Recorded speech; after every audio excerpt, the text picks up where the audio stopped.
Good time. Let's get like we Wow, are dude. live. Okay. Hello, guys. Hey, everybody. Music fun music tonight. I think I like last week better. I am going to turn it off. Well, hello, everyone.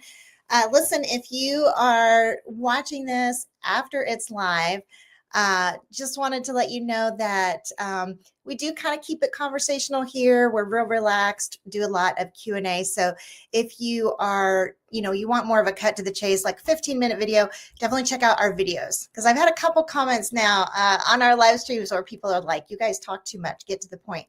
And I was like, okay, well, that's kind of what a live stream is. Which point do you want? Yeah, exactly. So if you're one of those, if you're watching after, words, please absolutely just check out our videos. We get to the point a lot faster on those, 15 minutes on those. So, all right, no, I haven't. So hello, everyone. Where are you guys tuning in from? I want to know where you're tuning in from. Let's see here now. Let me change this. Oops, sorry about that. Okay. You find out. Where's everybody tuning in from? We, of course, are in Dallas, and it is beautiful here. Hey, the weather's been excellent. All right, Ed B is from McKinney. Well, Ed, I'm curious if you're a homeowner, and if you are, if you're absolutely having heart failure over all the tax statements coming out.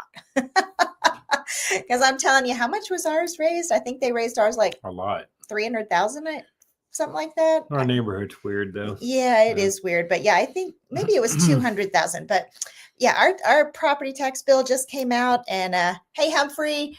If you're a homeowner, tell me about your property taxes, because all the people that don't live in Dallas need to know the carnage. Oh, hello from California. Still California. Yep, California. Okay, let's see what else we have here. Dallas. Hey, Humphrey. And let's see. Hello there again from Fort Worth. Hello again. Thank you for coming back and popping by. Let's see what else we have. Yes, already have my appointment to try and reduce it. Very good. Very good. I'm going to tell you what I do. I always wait until, the deadline is May 15th. And so I honestly, I'm usually busy in the spring. So I wait and file the protest through the mail, on May 14th. And I always do registered. So I have proof that it went in, and that way it buys me time. And I don't actually have to do the protest until July. So that's my, but I not a year goes by that I don't protest it. So that's awesome that you're doing it. Okay, let's just see. Humphrey, very good. Protested my value down 20,000. Very nice. Very good. Nice job. You just never know. They're super subjective. You can go informally and have somebody's just completely ridiculous, then you can leave and come back a week later and have somebody that agrees with everything you say. It's just, there's no predicting the whole tax protest thing in Dallas. So if you guys move here, it is something that you will get to contend with for sure. It's and not one of the better things. Just remember, the first year after you protest should be the easiest. Okay. All you have to do is tell them, this is what I paid for it. Right. Okay. There's no greater declaration. First year after you purchase. Yeah. Yeah. All right. Let's see here. Another comment. Hello again from Virginia, Lorton, Virginia. Hello. So we've got so far Texas, Virginia, and California represented. Let's see if we can get some other states on here. All right. Well, guys, tell me. I'm very interested to know what everybody's thinking about the market right now. Okay, stock market, tariffs. Kentucky. Oh, okay. We've got a Kentucky. Okay, so 4 states now. Awesome. Love it. You guys love it. No, I am very interested. That's what we're going to talk about today, is kind of what the stock market's doing to the housing market, tariff war, all that. I've had several, well, probably not several, but a few buyers that we've spoken with who then said, Wendy, we're going to put it on hold for now. Just the uneasiness about the market. So I thought this seemed like a good topic for today to talk about. Very interested, so please comment in the chat your thoughts on what the market is like. And even if you're from another state too, love to hear from that as well. But I do have a kind of an interesting article to share with you guys. Okay, look, good comment. Okay. So scared as I am building a new home in Salina, which already committed to price and now need to try and sell my home in the next 5 months. That's the hard part. Yeah. That is the hard part. But 5 months from now, what are we talking? May, June, July, August. that's not a terrible time to be selling. Yeah. And honestly, it's part of what we're going to talk about today is if interest rates go down, then you should be in a pretty good position, because when interest rates go down, typically demand is going to go way up and prices are going to go up. So it's actually, it's harder when you have to have your house sold by like February. That's when it's really hard, because then you're listing over like Thanksgiving and Christmas. My goodness, I'm doing a lot of talking today. You want to say anything? No. All right, guys, let's check out our article. Okay. Okay, that's a very optimistic title right off the bat. A tanking stock market hits home buyers right in the middle of spring buying season. And it's true. No, nothing exaggerating about that. Okay, storm clouds have formed over what was shaping up to be a sunny spring selling season for the housing market in the U.S. Momentum began to build in the fall after a brief respite in mortgage rates and continued through the winter into 2025. Buoyed, is that how you say that? Buoyed. Yeah. By fat Wall Street bonuses and even fatter stock market returns, plus the economic optimism following Donald Trump's presidential win in November. Guys, I think this is so true, and I think very important to know when I think about the fall housing market.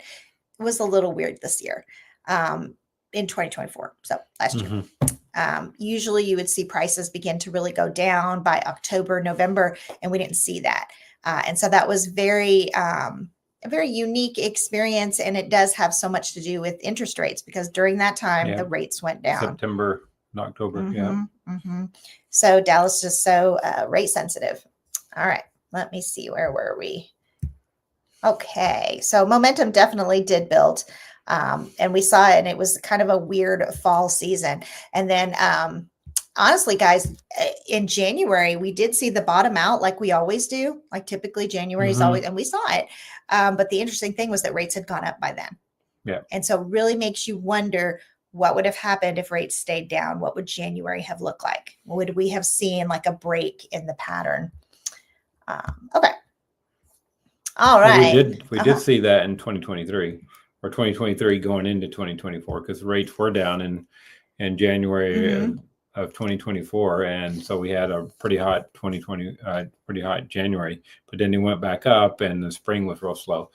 I mean, last spring is not much different from this spring, really, a little bit, honestly. Yeah. It's very similar right now. Okay, but in February, things took a turn.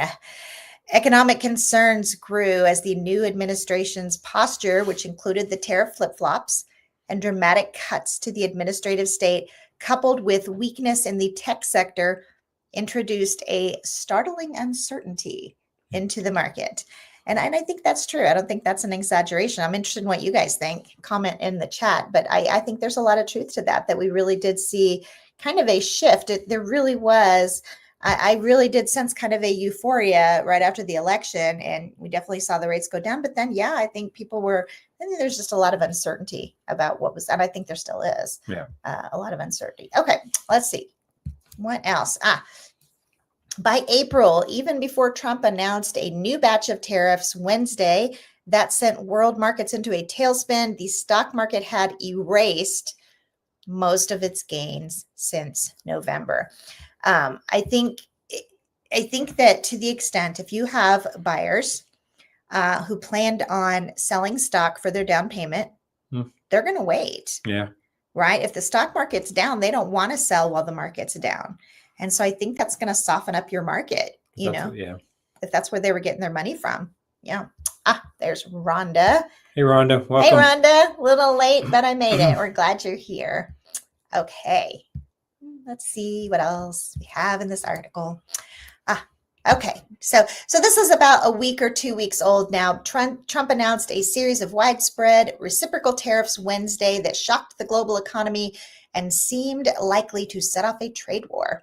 The tariffs were larger and more extensive than expected, including a 34% rate on China and 20% on goods from the European Union, among other regions. Interesting thing is, this is like old news now because it's so shifting constantly. Yeah. But when I was researching for this, it was right then in the moment. All right, let's see here now. Now, this is the really the salient point. It could not have come at a worse time. This Titanic tariff, love this guy's imagery. I know, yeah. He's got some good imagery in it. This Titanic tariff is coming right in the middle of the spring market, Olshan said. So we're going to have to see what the result is. Okay, so we're seeing kind of a market that really isn't. I guess you're kind of saying last spring was a touch slow as well. Yep, it was. But definitely we're seeing things here in the Dallas area a little bit on the slower side. Very interested to hear what you guys also like that aren't in the Dallas area, what you're observing as well. The fresh financial uncertainty comes as many buyers have spent years waiting for mortgage rates to come down, and some may decide to move ahead regardless of the economic climate. Walkup added, I think buyers are waiting to come back into the market and are looking for excuses, whether that's a lower mortgage rate or the wealth effect. Right. Yeah. Where they have the cash, or if they're just looking to get. Yeah, they're just tired of waiting. Mortgage payments or something. Yeah. We saw that buyer mentality ignite last fall. Absolutely, we did. And I don't necessarily think the stock market volatility is going to put that out entirely. It's very true about last fall. We really had an unusually strong fall, very responsive. And a lot of our buyers were like, well, we usually would expect prices or bigger discounts on prices, but there was a lot of demand. It just doesn't take that much rate movement to cause Dallas to respond very intensely, because you do have there's an expression for that. What is that? Closet buyer. There's some expression about buyers that are just waiting. Oh, yeah. They really want to, jump in the market but they're waiting. So when rates go down, especially if they go down below 6%. Okay. On the plus side, here's our plus side. A slowing economy may lead to lower mortgage rates, but it's not clear if they will be enough to offset the opposing factors of increased labor and material costs due to tariffs and immigration policies. I don't know if we've seen the increased labor and material costs yet, though. They keep saying that, but I don't think we've seen it yet. So actually, I just finished a video talking about this article where the builders are already expecting that they're not going to be able to pass that cost along. They already know affordability is a major issue. So it's basically that the builders are going to be hurting. Their profit margin is not going to be as high. So that's really kind of where we stand. So yeah, even if they see the supply costs, it's going to be that we're going to see less profitable builders, but they're kind of, according to that article, the video is going to go out, I think this week or next week. But it was really interesting. All of them commenting on how they don't anticipate just being able to raise prices. I'm sure they'd like to, but they're not seeing it. All right, let's see here now. Okay. Now I have a second article. And I really like this article because, like this first one, I felt like it really set the stage for what the market is like right now. What do you think? What are your thoughts on what the market's like right now? A little slow. I don't know. It's just like we've already been talking about. Yeah. Okay. He's right. Okay. So we've had a couple of buyers start to buy and then get laid off. Yeah. Okay, we've had a few of those. Yeah, we've had a few of those. Or they're just taking their time. Lack of urgency. Yeah. We've seen some buyers maybe being a little more picky about their choices, make sure that the price is right and stuff like that. I mean, I understand that. I think in general, if you're set economically yourself, you have a good income, you have a good job, and you've saved up well, you have good margin in your monthly. I mean, it's still okay time to buy, but if it's not, then it's not a good time to buy it. So, I mean, I think a lot of it falls on the individual buyer. So just to see how that works. So yeah. You're going to have so many realtors say it's always a good time to buy, but it's really, is it a good time for you? If you're going to sit around and watch though, and just all the uncertainty, well, we've been in uncertainty for a while now. So I don't know. Very true. All right, let's see what Purple Drink says. I think everybody is waiting for the rates to come down, especially me. Well, good. You're going to like this next article that I'm going to read. Okay, and DM says, hello from Los Angeles. Hello. Hello. Okay, that's 2 from California. Hi. Okay, I want to read to you guys this other article because basically I was thinking like the first article kind of says how things are now. Okay, what's the market like now? A little on the slow side, unusually slow, I think, for what Yeah, for usually we see. springtime, Yeah, for springtime, we usually see a lot more intensity. So we're still not at the top part of it yet. So. Very true. And so this next article really kind of sets the stage for what we can expect to see like in the second half. And so I thought it was really good to kind of balance that out. So let's take a look. Okay, and who this is one of the members of the FOMC, right? So one of the people that vote whether or not to raise or lower the rates. Okay? And remember, this is Fed rates. This does not directly affect the mortgage rates. This affects short-term rates between banks. So the rate of what banks actually borrow money from each other for and stuff. So yeah, what affects the long-term rates is how the bonds are going. So the bonds have been selling a lot because mostly it's been selling in other countries because they're trying to get more U.S. dollars. They want to get more U.S. dollars, and that's how they get a lot of U.S. dollars from selling the bonds stuff. And so the rates have been going up on those. So that means the long-term rates go up. So yeah, it is true. I mean, we do tend. I mean, we definitely know that it impacts it. It influences. But you're right. It's not. It's not a direct. Oh my goodness! Look, we have another state represented. Nope. No, wait. Another city. Sure. Oh, another city. Sorry, another city. Well, hello, Veronica. Thank you for joining us. Okay, so this is from Waller. Okay. Tariffs, a major shock with wide array of possible outcomes. Okay, no truer words ever spoken there. All right, here's the summary of this article. High tariffs could lead to slowdown. Okay, I think we're already going to see that with our builders because they can't pass those raised costs on to us. Also, I think we've been putting off a recession or a slowdown in the economy for a long time. And so sometimes I think that's a bad thing because I think at some points you put it off so long and then suddenly it just comes really down. So yeah, very true. Fed could fight recession with rate cuts even if inflation stays high. Expect tariff-related rise in inflation would be temporary. Negotiations could lower the impact on economy. So very interesting article so far. It's Reuters. The Trump administration's tariff policies are a major shock to the U.S. economy that could lead the Federal Reserve to cut interest rates to head off recession, even if inflation remains high, or alternately, leave little lasting imprint if they turn out to be a negotiating tool. Fed Governor Christopher Waller said on Monday. Okay, so this is one of the guys that gets a say in what rates do. And again, yes, Fed rates, not mortgage rates. In analyzing alternatives, Waller said the Fed for now is left torn between a path in which the economy may slow to a crawl and unemployment rise to 5%, and one that looks a little different than it did a few weeks ago. I think there's so much uncertainty there. If the full suite of tariffs planned by President Donald Trump remains in effect, the impact on inflation may still be temporary, Waller said, but the effects on output and employment could be longer lasting if the slowdown is significant and even threatens a recession.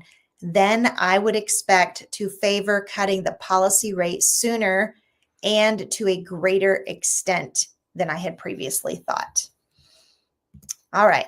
With a rapidly slowing economy, even if inflation is running well above 2%, I expect the risk of recession would outweigh the risk of escalating inflation, especially if the effects of tariffs in raising inflation are expected to be short-lived. All right, what do you think? Thoughts? Guys, I welcome your comments as well. What do you think? Because this guy is saying that he foresees rate cuts potentially faster and more than were originally anticipated. What do you think? Thoughts? Any? Well, maybe? They've been Yes, talking no? about rate Yes, cuts no? for a while. I don't know if what's.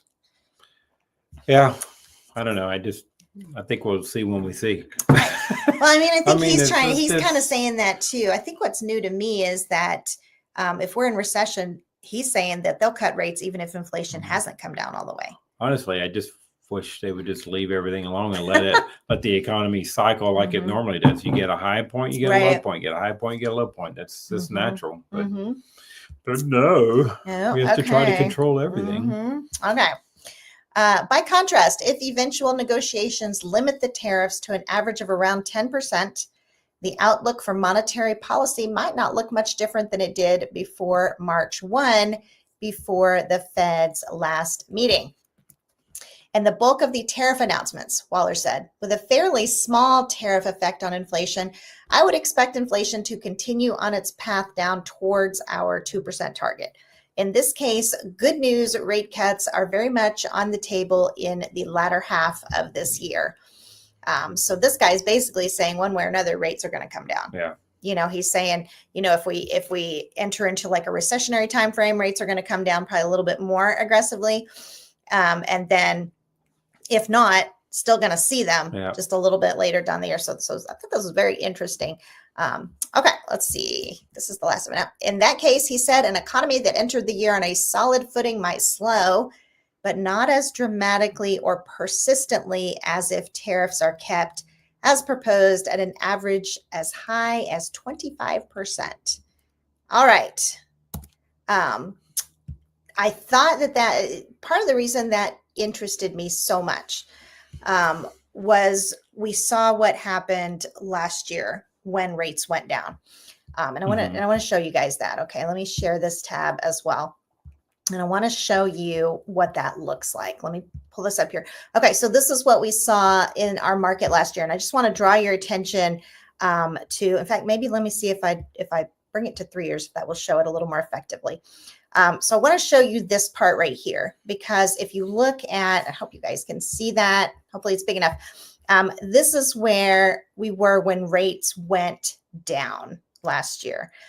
So you can see kind of we were beginning to do our typical fall, descent, and then everything kind of popped back up. And it's because rates went down. Okay. And then right about in here, rates went back up again. Yep. And that's when we saw our January drop. Yep. Okay. So I think it's going to be interesting. I think we may have kind of a, almost like a flip-flop in the market. It's kind of what I'm wondering we're going to see, if where we see a stronger fall and a slower spring, right? Okay, let me see here. Hey, look at that. Rhonda agrees with you. Let the economy cycle itself. Part of the problem, we probably can't really do that as well because we're so entrenched in other countries' economies, the world economy and stuff, and we don't have a standard for the dollar anymore, and there's all kinds of things. Yeah, so that's very we could true. go on forever on Stuff, it's like, I suspected what Waller is saying may happen, but how low the rate will go is the question. Yeah. That's kind of how I feel too, Purple Drink, because I'm just seeing, just the feeling and the vibe of the market, and just having several buyers tell us we're going to hold off, and then a couple getting laid off. I'm like, this wasn't happening, last year. Yeah. We weren't having this kind of thing happening. So I kind of feel like what Waller's saying may happen too, that we may see. Wonder how low the rates need to go because we don't want them to go like they did. Very true. In 21 and 22. I mean, because then you're still going to be unaffordable. In fact, it's going to be even more unaffordable because the prices are going to go crazy. So, yeah, we just have to know that I'm trying to remember how much rates dropped in the fall. Was it maybe a half point, something like that? Okay. So we just have to know what's going to happen when rates go down in Dallas, right? Is that we're going to, so I think that in general, we can kind of already predict that the fall is going to be stronger than usual, right? If rates go down, it just kind of seems the way Dallas rolls, is that when the rates go down, everything picks back up. Okay. And yes, I concur. Everybody's on your side tonight. Yeah. Let the markets and economy run their course. You're right. There's so much intervention that we kind of mess it up. So. Yeah, absolutely. So I pulled together a little bit of data on what we're seeing in the market right now. Okay. So this is going to give you like a snapshot of where we are right now. So if you want to see like spring, right, what is spring 2025 looking like? This is going to give you that snapshot. All right, but first, let's see. 5% rates seem to be the sweet spot. I agree. It's what a lot of builders are offering. Yeah, that is true. There's a lot of 4.99s. Yeah. Yep. I know we just got one under contract. They got a 3.99 fixed for 30 years. That was an awesome win.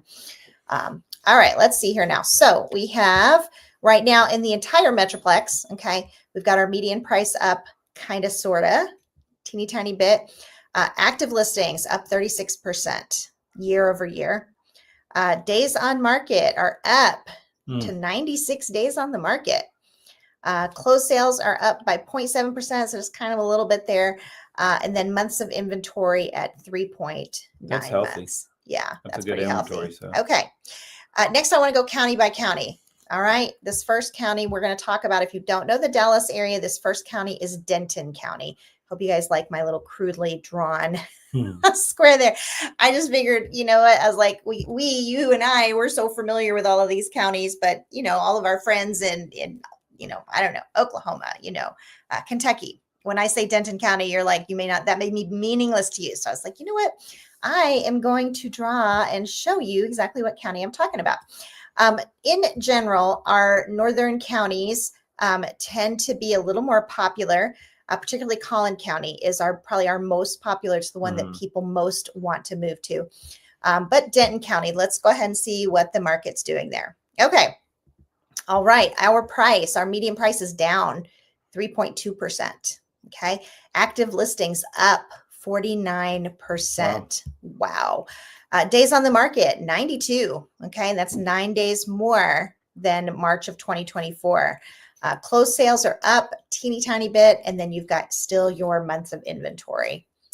All right, so that is Denton County. Okay, now we're looking at Collin County. Okay, and so the thing about Collin County is this is the one that has the best schools of the whole areas. You've got highly rated schools clustered in here, and so this tends to be are more popular, you know, it's definitely more densely populated, you know, and, you know, whenever I would say of all the buyers that we, you know, speak to, they're almost always considering that north side. Maybe they don't end up there, but almost always, you know, they want to talk about it and they're considering it. So there's Collin County, very popular, but tons new construction.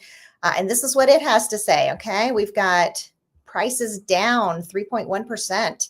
Active listings up 53.5%. Okay. Active listings gives you a lot more choices out there. The days on the market seems pretty consistent everywhere. That is true. Plus, 93. Closed sales are up 7.6%. And your months of inventory is also pretty consistent. Yeah. So we're seeing longer days on the market, right? Okay. Next one. Okay. This is my friend in Fort Worth is going to know, right? This is Tarrant County. Okay. And interestingly is you don't hear a whole lot more about Tarrant County, except on the west side and the northwest side for those areas that are new construction. But okay.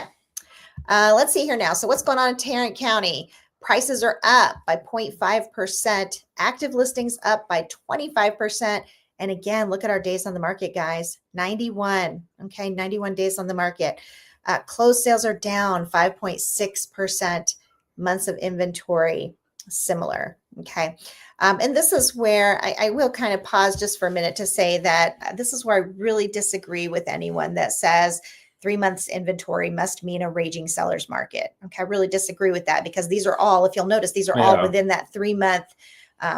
Problem I think is you don't see a whole lot of new construction in those numbers. That's MLS data, and you're not catching all the inventory that's out there. Okay, let me see. Back to our data. Okay, there's Tarrant County. Next up, Dallas County. So we've just kind of slid a little bit from Tarrant County to Dallas County. And I will say that I honestly, like, this is the area where buyers buy the least. It's landlocked. And so it's mostly, you know, pre-owned, right? And so I would say that, you know, a lot of rental. Yeah. A lot of rentals. Okay. So what's going on in Dallas? Okay. We've got median sales price up by 2.4%. Okay. Look at how much lower that median sales price is. Just 380. Again, active listings way up 41.9%. Days on the market, 84. Okay, closed sales are down 1.5%. Months of inventory, 4. So we're seeing just this pattern of inventory way up, days on the market also way up. Okay, next up is Rockwall County. I am a big fan of Rockwall County. It's small, but you can get some country vibes in there, and like all the schools are also good, but it's more affordable than Collin County. So I like Rockwall County. All right, let's see. Okay, median price is up 5.8%. So apparently other people are starting to like Rockwall County too. Your active listings, again, guys, up 49% year over year. 49%. Okay. Days on the market's higher, 119 days on the market. But their prices are up. Closed sales are up 5.9%. Look at that inventory, guys. They got highest of everything. Yeah, look at that inventory. 5.3 months in inventory. So all the others were in the 3s. Rockwall's up to 5.3. So very interesting. All right, let's take a look at Kaufman County. The interesting thing about Kaufman County is if you look at it, it's still showing, as a lot of greenery, not densely populated, but you've got Forney in there, okay, and Heartland, and those areas are very densely populated. So that's going to be like those little white sections. Okay, so Kaufman County. Okay, you can see also check out that the median sales price is much lower. Yeah. Okay, so this is a more affordable area. Median sales price of almost $315. Okay, prices down 3%. Active listings up 25%. Days on the market up 112. Closed sales down 7.1%, and your months of inventory 4.8. So again, a little on the high side there. All right, last one we'll talk about is Ellis County. Okay, and a lot of our Facebook buddies are in Ellis County, but our YouTube buddies not as much. So here we have Ellis County, and one thing I want to point out too is how big this is, and yet it's relatively unheard of. Like, a lot of people haven't heard of Ellis County, but it's large and it's not very densely populated. And in my opinion, Ellis County has a lot to offer. But let's see what other people think. Okay, prices are down 4.6%. Okay, active listings up 15%, but that's not nearly as much. The others, yeah. Yeah. Days on the market are up. They're quite a bit. Yeah. Days on the market, 118. Closed sales up 3.4%, and then 4 months of inventory. So are you guys kind of seeing the pattern here? Inventory being up is not unusual this time of year. People are getting ready. They want to move during the school, or, when school's out, right? But for it to be that high year over year, okay, that's pretty telling for it to be year over year like that. Okay, DM says, let me take a look at some of these counties up. And Rhonda says, thank you for the visuals of the counties. You're welcome. I hope that helped everybody to kind of visualize where they are, because again, we know exactly where they are, but if you guys are not, in the area, you may not. So hopefully that helps. Okay, DM says, how about Granbury, and then Granbury. So, Granbury. Okay, I'll try to remember that. So you did median sales price. So we're talking about down from last year? Year over year. So just let me do 1 year then, I guess.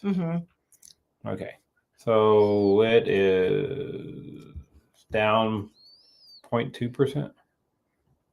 Okay. See. So a little bit.